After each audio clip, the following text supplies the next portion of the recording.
Hello, my name's Jackie. I'm one of the nurses from Young Minds Matter.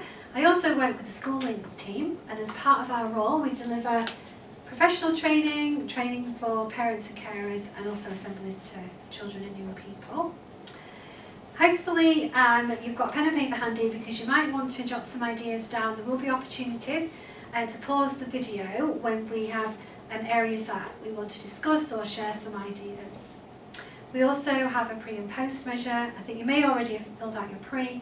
If you can complete your post measure, that will really help us to understand if this session has been helpful for you. So we're going to start talking about social anxiety. And the aims of the session, we're going to try and understand what social anxiety is. Maybe a phrase that you've maybe heard before, but I think we're going to just try and give some explanation to what we mean by that. And also to identify when it becomes a problem for our children and young people, and how to help our children and young people who may be experiencing social anxiety as a problem. So this is an opportunity for you guys to pause the video and think about what social anxiety is. So you may have some of your own ideas to hand. Hopefully our ideas will help sort of add to those that you've got, or you may have some common themes as well. So social anxiety, we understand that as a real fear of interacting with others and being judged negatively by others.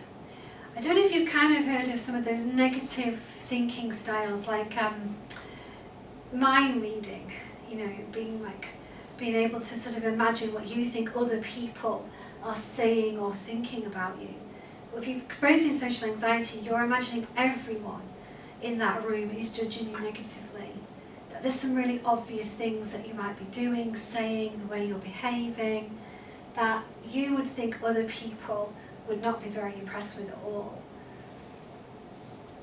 Also, social anxiety is the worry, can be irrational. So you can be just imagining, you can be kind of just judging and thinking other people are having those negative thoughts about you.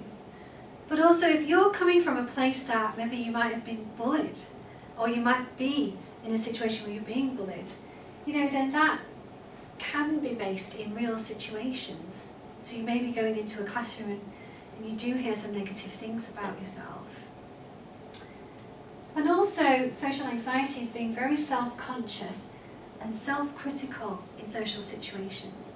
When I've spoken to children and young people who've explained to me that they feel socially anxious, it's like when they're in a social situation, they kind of feel that they're in the spotlight.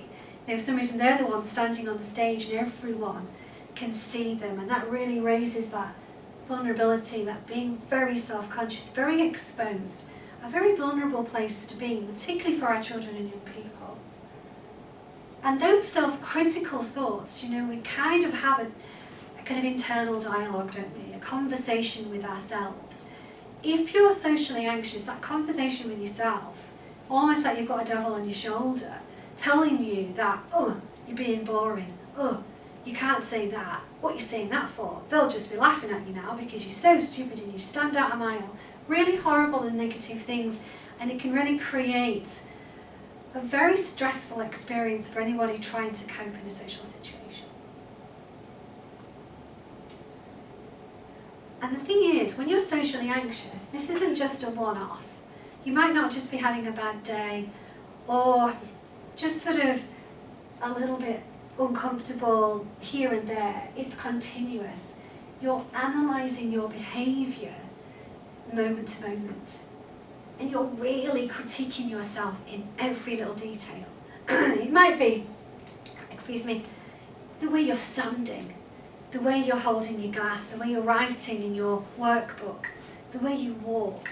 You know, you're very much kind of looking down at your performance within a social situation in very critical detail. And that in itself is very, very exhausting, and it takes up all of your time. You don't really have that rest, really. It's continuous. You're also kind of imagining the problem that you have within that social situation is bigger, than it is. The things that you're doing have a huge impact on that social situation. The things that you think people are noticing are much more magnified.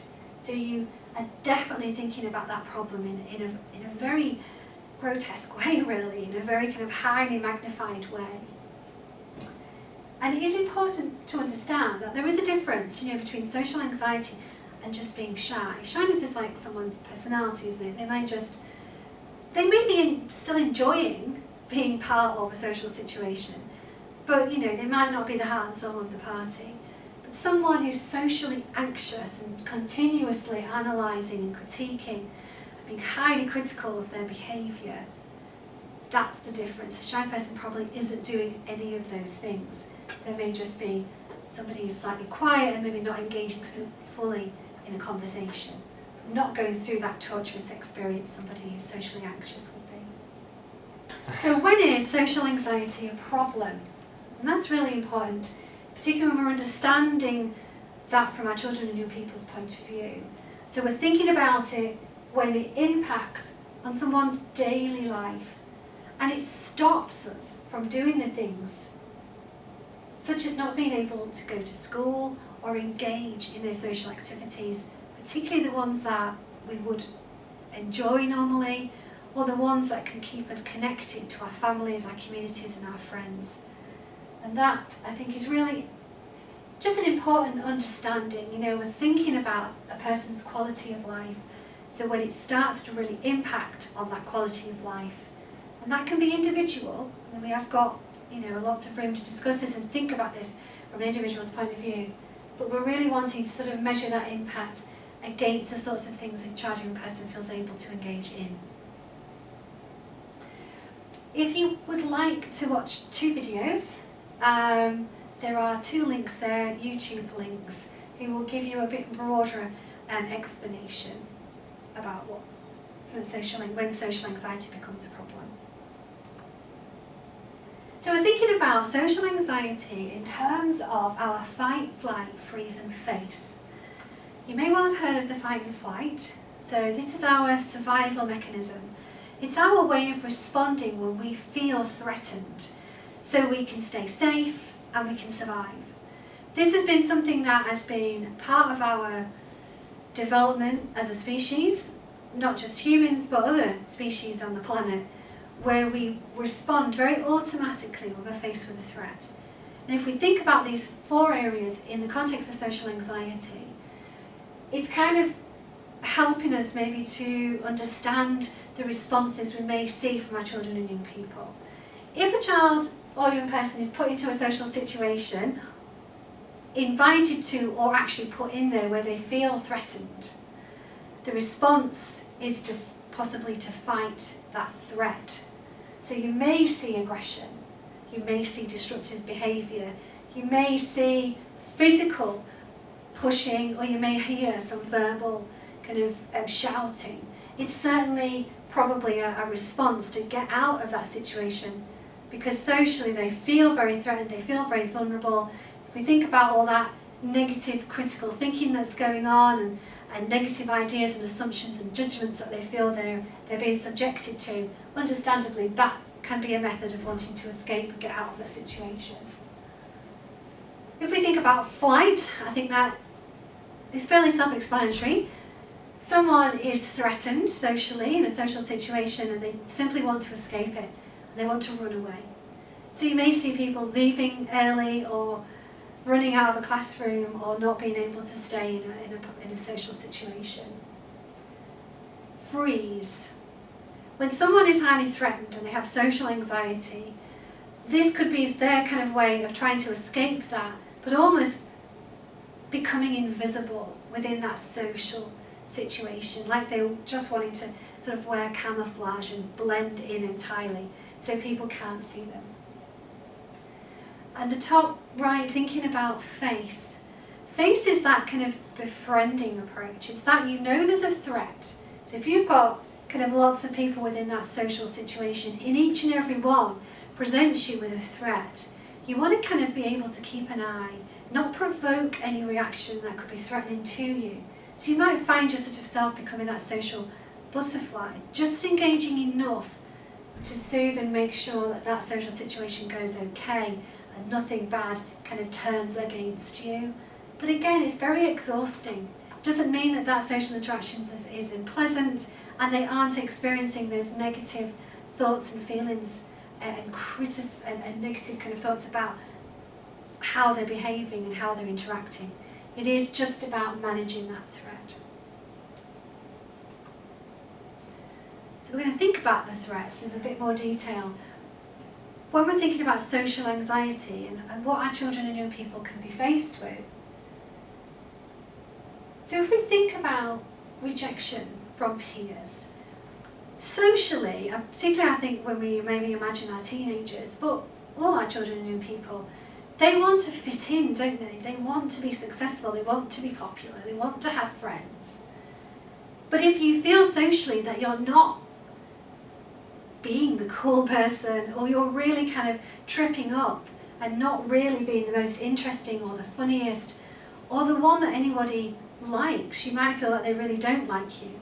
That fear can be very intense, and you may be very, very frightened that they will reject you based on the fact that they don't find you a very good person to be around, because that's what you're imagining about yourself. You could be imagining that you're just not meeting other people's expectations socially. You're not saying the most interesting or current kind of ideas. You don't have maybe that knowledge about the music and the latest fashion. You might just be the nerdy one. You're very much kind of perceiving that your interactions and your position within that social network and that social situation isn't at the right level, doesn't match what other people are doing. So you're very much comparing negatively. Oh God, they're so cool and I'm just this idiot that can't really find anything to say. And fears of not being good enough, it kind of ties in together. And we do hear a lot of this.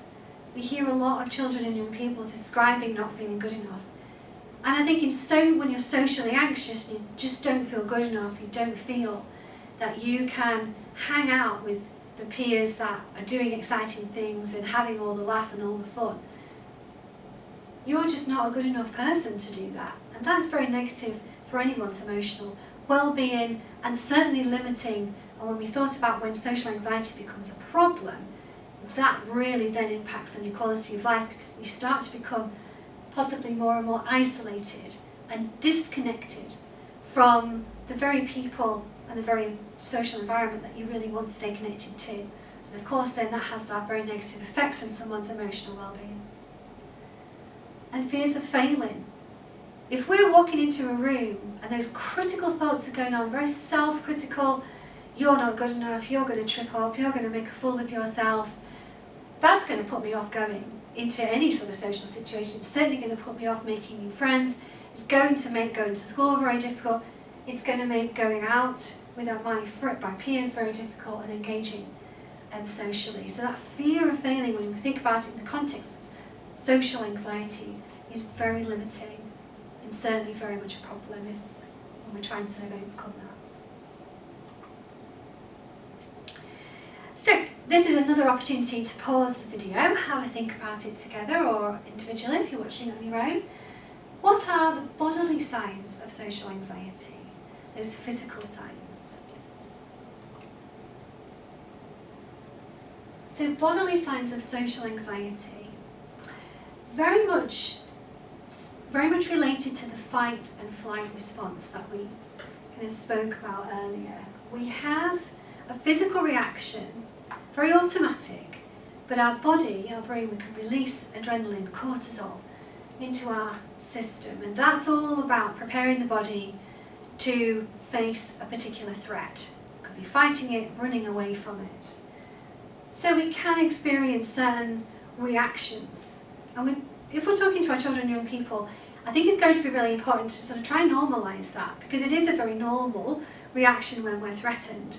But you see, if we're feeling like we're trembling and our voice is sounding a bit squeaky and a bit funny, or we're kind of feeling a bit nauseous or we're sweating, you see, in a social situation, all of that is only going to make that social situation even more unbearable, because we're going to feel even more like we're in the spotlight, that our reactions are quite antisocial really, and unpleasant.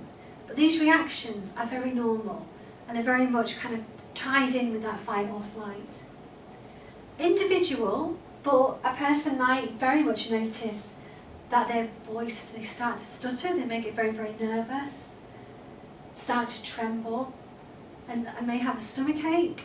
If we're in a fight or flight, we're faced with a threat, and if you're in a social situation and you're socially anxious, you will be faced with a threat.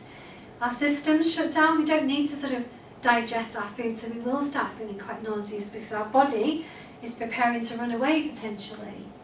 So we may well find ourselves getting shaky legs, our heart rate going much quicker because the body is trying to pump all that blood to the big muscles to prepare to run away. So we are experiencing an awful lot of physical reactions that are, the body in effect is trying to help protect us, but obviously in a social situation, these can create potentially even more embarrassment and make that person feel even more self-conscious.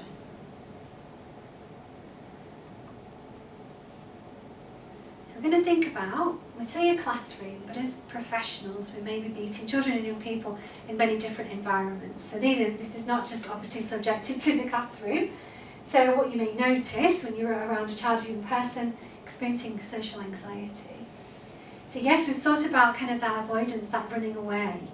So yes, there might be a poor attendance in school because of those very difficult emotional reactions and physical reactions, and feeling very self-conscious and feeling very afraid possibly. Fear of speaking up in class. So if we think about the freeze response to a fight-flight, they might well want to be very, very quiet and very, very invisible. Might be too anxiety-provoking, too threatening to speak up in class. The last thing a person who's socially anxious wants to be is the centre of attention. So speaking up in class is probably the least likely thing you'd want to do. Also, it makes it very difficult to ask for help because that means interacting, it means kind of approaching something that young person child is experiencing as a threat. Particularly if you're kind of asking someone you might not know or you might actually be quite afraid of. So not wanting to join after school clubs. So because any social situation is going to be highly threatening and provoke very difficult and negative reactions.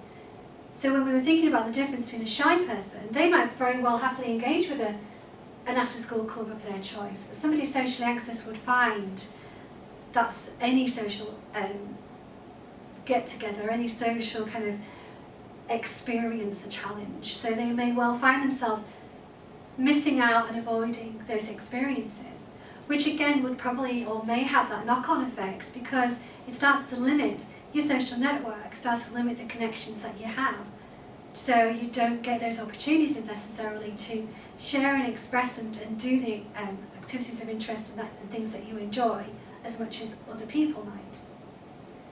They may well offer a lack of eye contact. So again, socially anxious people, impacts on their confidence to look someone in the eye can feel too threatening, so they may well be looking down and avoiding eye contact. And then, of course, difficulties making new friends. It's a catch-22, isn't it? You may really want to make new friends. You may really feel quite lonely and quite disconnected, but overcoming that fear and being able to make new friends, very difficult if you have a very self-critical self-talk going on. That can stop you in your tracks because you simply don't, as we were saying with those threats, don't feel good enough, or you might just fear being rejected, and that could put you off trying to make new friends. And then, you might not feel that you're able to eat your lunch in the hallway. Again, it might be a sense of just being too exposed, just feeling too vulnerable. And if you're going through that fight-flight response, and you do feel quite nauseous and quite sick because your physical reactions are causing your body to respond in that way, it can make eating in front of people really quite difficult. So just going to briefly think about the zone of development. If I got skids, zone of development. So this is really, when you're thinking about supporting a child or young person, helping them to maybe move out slightly from their comfort zone, what they can do.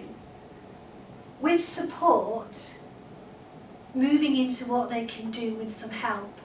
But kind of just being mindful to not pushing a young person too far into this kind of outside zone where they can't do it, where it becomes too overwhelming.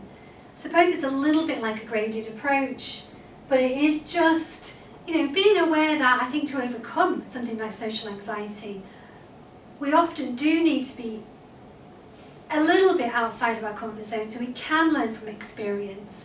We can learn to tolerate some of those difficult feelings and we can learn to challenge some of those difficult thoughts, but with support and not when it feels too overwhelming, because then that would probably only just increase that anxiety or increase that distress, and you could put someone off trying to sort of re-engage socially. So you need to make that experience, I think, as positive as possible. So in Young Minds Matter, we often use an approach called CBT, which is cognitive behavioural therapy. So we tend to want to talk and walk our children and young people through strategies and understanding of 3 key areas that help us feel better and support us in problem solving and changing the difficulties that we're experiencing. We can apply that to social anxiety as well. So we've kind of discussed what the perceived threat might be. With a social anxiety, or a child experiencing social anxiety, that perceived threat can be another person in the room or other people. The thoughts that that child or young person might be experiencing, as we briefly talked about with our self-talk, can be very, very self-critical and negatively judging and highly focused on everything that they're doing wrong, or they think that they're doing wrong. So their thinking may be that something bad will happen. There's something I'll do, I'll make a mistake, and if I make a mistake, I'll make a fool of myself, and people reject me, then I just won't be able to cope with that. And that's a really strong thought that somebody can have. We also think about how that can feel, and we talked a lot about how the body changes when the adrenaline's being pumped through the body, and we have all those changes where our heart rate might go up, we might start to sweat, we get shaky legs, we might start to stutter. There's lots of different changes. And that might impact on our behaviour.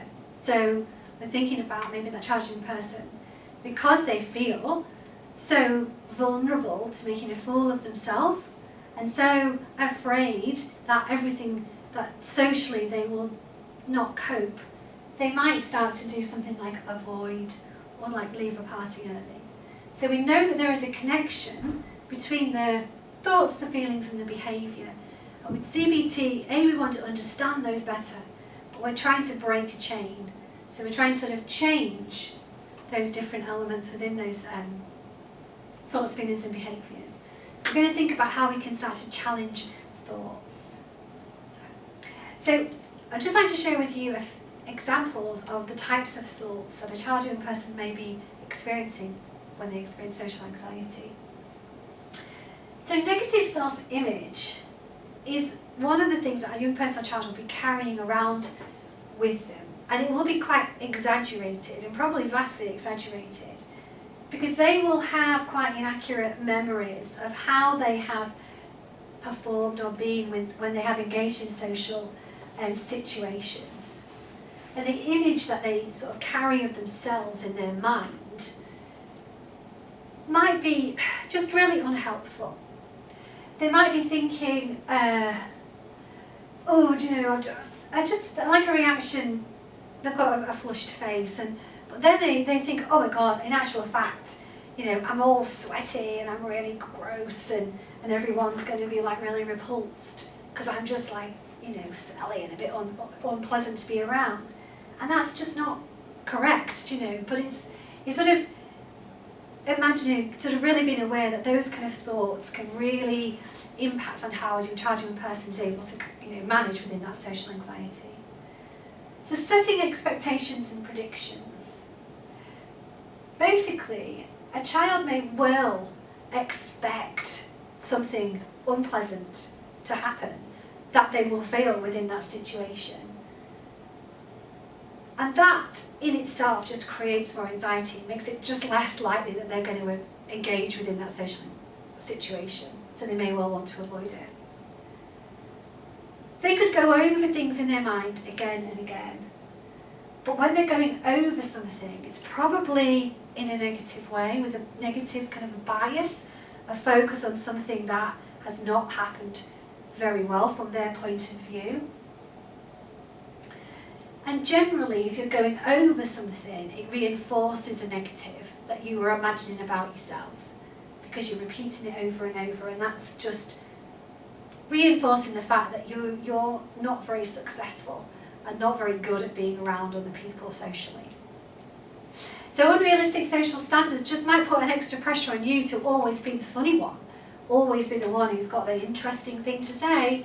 Do you know, you're kind of really putting the pressure on yourself socially. So hypervigilance, we've thought a lot about the fight or flight, you know, the kind of survival mechanism and being under threat.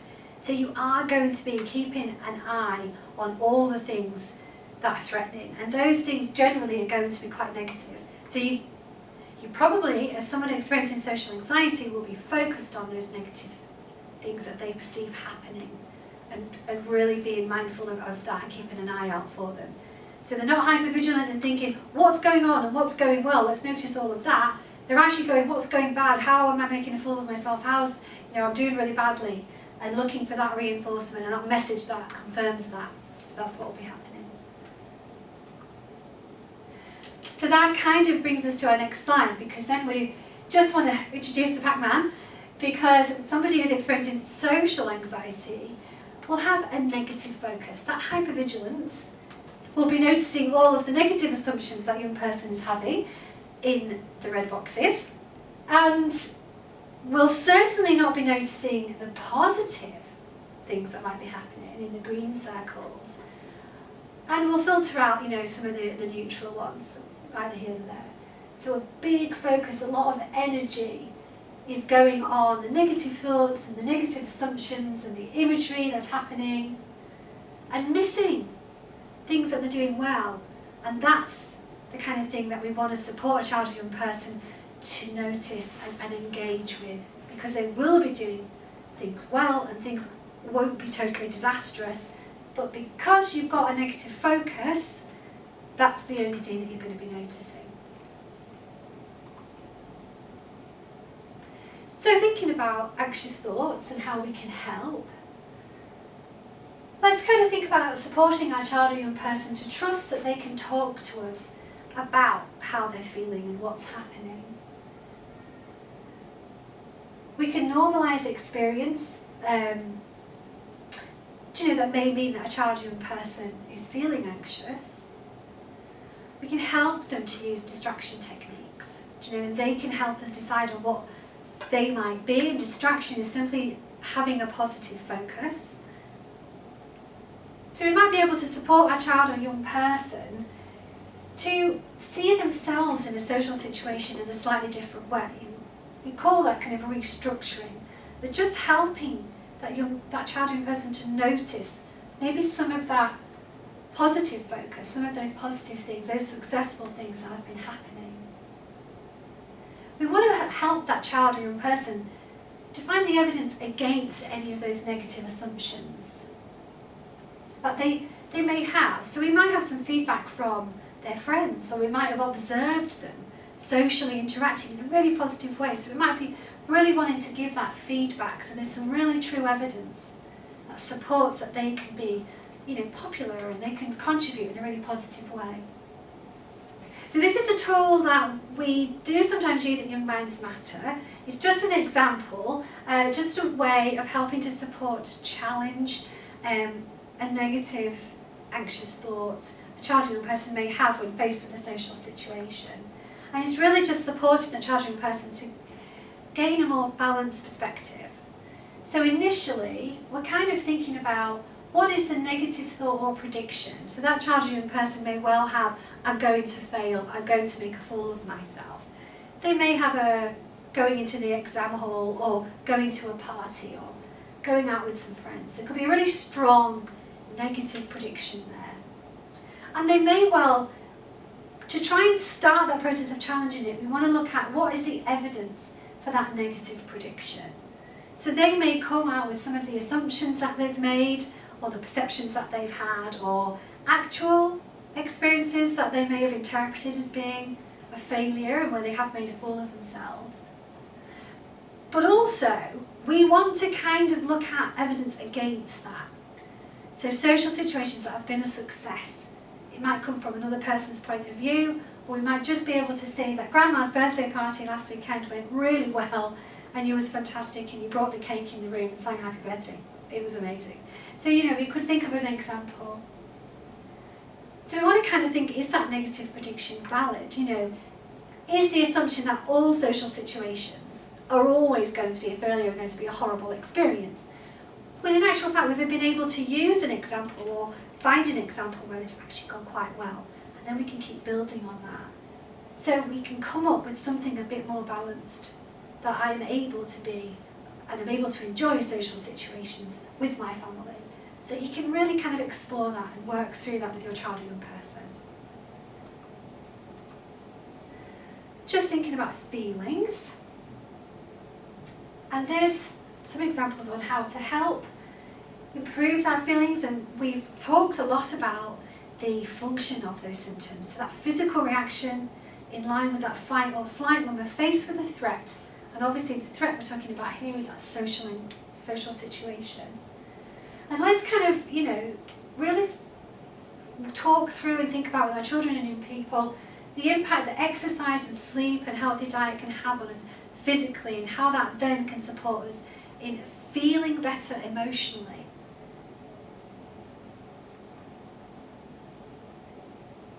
Also, some further ideas on how to help in terms of those interventions to support feeling better.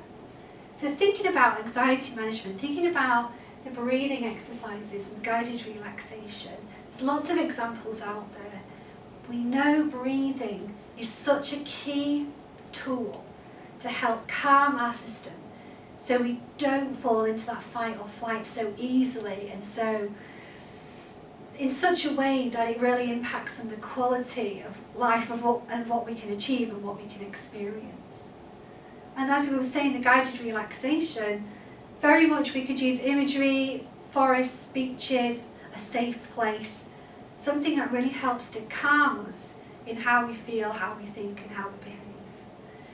There is a YouTube example. There's lots out there to choose. People will have different things that they find more helpful, but please feel free to have a look and use that example in your work if you would like. So how to help anxious behaviours when we're thinking about social anxiety. So we really are wanting to help that child or young person to face their fears, and if we're looking at behavioural experiments, we want to experience something that's just slightly out of our comfort zone. We might want to talk with our child or young person about setting some goals. We might want to start with a very easy one and then take it step by step. We want to start with half a dozen goals, or we have 10 goals and the 10th one is the big one. It might be going to a party, but then we want to be taking those smaller steps that help really practice the skills we've talked about and help to manage that negative perception and reaction to that social situation. So that child or young person is being helped to learn from an experience that they're okay, that they'll be able to manage any of the anxiety that provokes. And they'll be able to sit through that situation.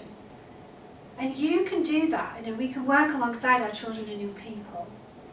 And there's just a model, just for example, that's the habituation curve. It's quite a fancy name, but basically it's around kind of exposure to the situation, the circumstance that provokes that kind of anxious response. What we need to be able to do is repeat exposure to that, and we need to be able to have the time to work through it long enough for our anxiety to start to drop. Because what we know when we're faced with an anxious situation, a socially anxious situation, a child or young person going into a classroom, going into the playground, going into an exam hall, if we just in terms of our experiment, just say, right, we'll do that, but then we'll only stick with it 30 seconds and then we run away because our fight or flight has taken over. What we want to be able to do is support, if the first goal is just to sit, maybe just for 5 minutes, to just give enough time for that anxiety curve. Yes, anxiety is coming up, but also once we sit with something long enough, that anxiety will get better and it will start to come back down the other side. And we need to support a child and a young person understanding that that is how things will happen, and that's what will help us learn that we're safe, that we can cope, and help us to notice some of those positive things. And the more that exposure is there, and the more that's repeated, and we're taking those steps, we're achieving step 1, when we achieve step 1, we move on to step 2, that will slowly expose that young person to experiencing a social situation in a much more managed and positive way.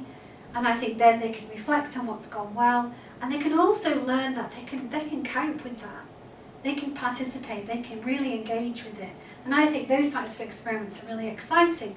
If we're thinking about supporting a child in changing their behaviour and improving their quality of life, especially when we know that anxiety, when it's a problem, really starts to impact on how much a child and young person can engage socially and can participate in the things that they're interested in. So recognising, gradually replace unhelpful safety behaviours. I'm just going to use kind of the avoidance one. You know, if we're going to do, for example, that exposure experiment, we can put up, run away.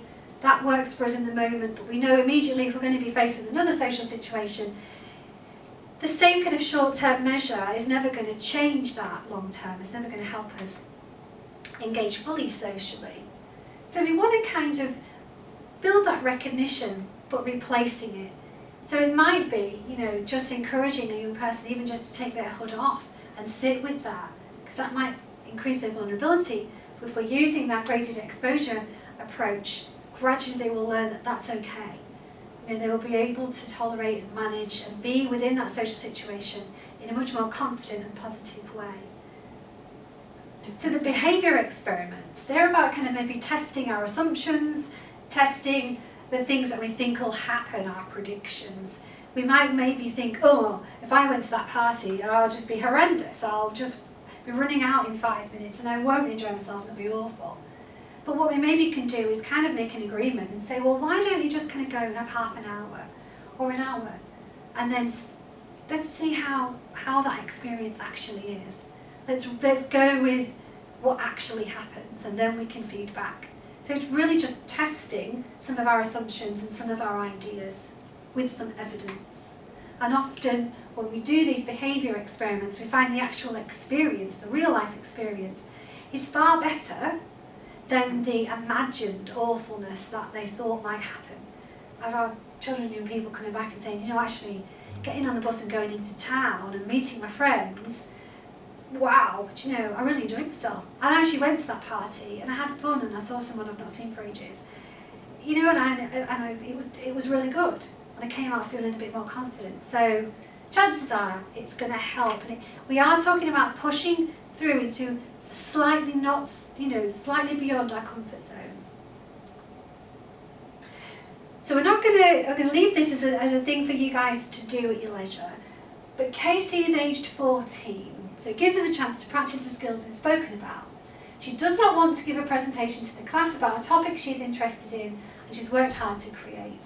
She is afraid the class will make fun of what she calls a terrible presenting skills and is visibly distressed when you try to encourage her to present it. So you can think about what could be your plan to help Katie. Could you use some relaxation and visualization skills? Could you use positive self-talk? Could you do a graded exposure plan with Katie? Could you do some experiments? Could you do some, let's notice the safety behaviours and can we replace them with more positive ones? Can we challenge some of those thoughts so we have a more balanced perspective? So have a think about it. You can do that yourselves as well. So just a couple more slides. This is just some ideas of where you can go for some support. I'll let you read that at your leisure. And finally, thank you very much for watching the video. We do hope it's been of some help, and we look forward to your feedback after you've filled out your post measure. Thank you very much.